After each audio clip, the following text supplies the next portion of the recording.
शुरुआत करते हैं नारी शक्ति से, क्योंकि यहीं पे मोदी सरकार की तरफ से जहां तक ये विशेष सत्र जो बुलाया गया और इसमें विशेष आखिरकार क्या होने वाला है उसके बारे में जरा बता देते। कल शाम में कैबिनेट की बैठक हुई और वहीं पे बताया जा रहा है सूत्रों के हवाले से, जहां तक महिला आरक्षण के बारे में बात करें जिसे कई साल तक ठंडे बस्ते में डाल दिया गया था, अब वो किस तरह से पारित हुआ है कैबिनेट मीटिंग में और बताया जा रहा है कि ये सबसे पहला और बड़ा कदम होने वाला है मोदी सरकार की तरफ से। जहां तक अगर नए सत्र में, नए संसद में, नए सत्र के बारे में अगर बात करें तो now this is through sources said to be the first step towards achieving this goal in the cabinet's clearing of the women's reservation bill which has been pending for more than 20 years. Sources have been suggesting that even when it comes to the parliament passing the bill, it will only come into effect during 2029 Lok Sabha polls. तो अगर हम बात कर ले महिला आरक्षण के बारे में, तो जहां तक अगर ना सिर्फ लोकसभा लेकिन लेजिस्लेटिव असेंबलीज में ये किस तरीके से इंप्लीमेंट होगा, ये किस तरीके से सामने आएगा, उसके बारे में जरा बात कर देते हैं। और प्रधानमंत्री नरेंद्र मोदी का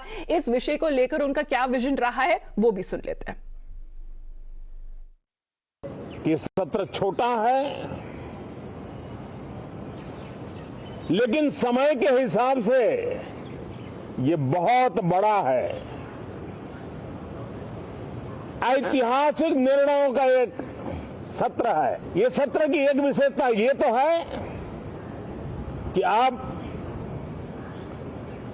75 साल की यात्रा हम नए मुकाम से आरंभ हो रही है।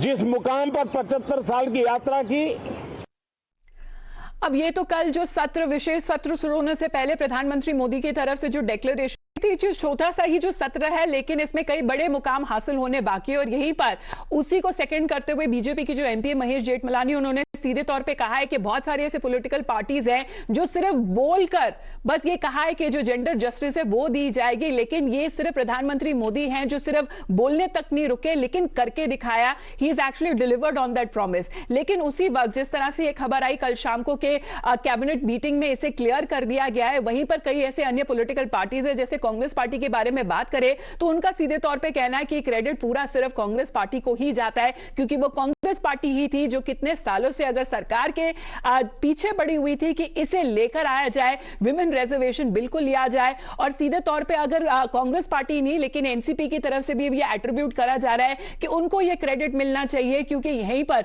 विमेन इक्वालिटी की बात करें तो शरद पवार और उनका विजन रहा है, who had pioneered the effort when it comes to equality for women.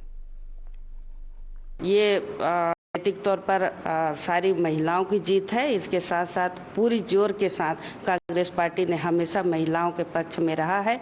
महिला बिल 33% लागू हो, महिलाओं को फायदा मिले, ये आदरणीय सोनिया गांधी जी ने शुरू से आवाज़ उठाई है और ये बहुत बड़ी जीत होगी, कांग्रेस की जीत। If the bill comes to the parliament, it will be passed according to me, and if there is any problems in the bill, you can have a consultation of all the political parties. If those political parties who does not agree with that, that is a different issue. But those political parties who has already agreed or who are demanding now can be consulted. There is no issue, that can be done.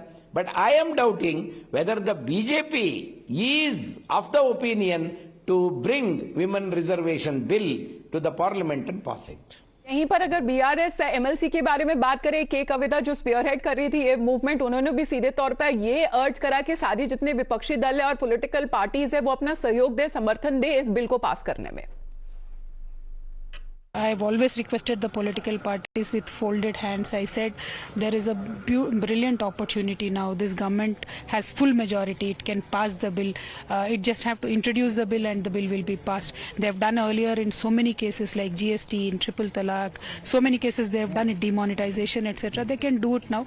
Only political will was lacking. Now that the central government is coming forward to do it, I truly hope no other party with objections will come up, and hope all the parties will come to support it. In case they have any objections, I really hope that the ruling party will reach out to these parties to make sure that they can solve these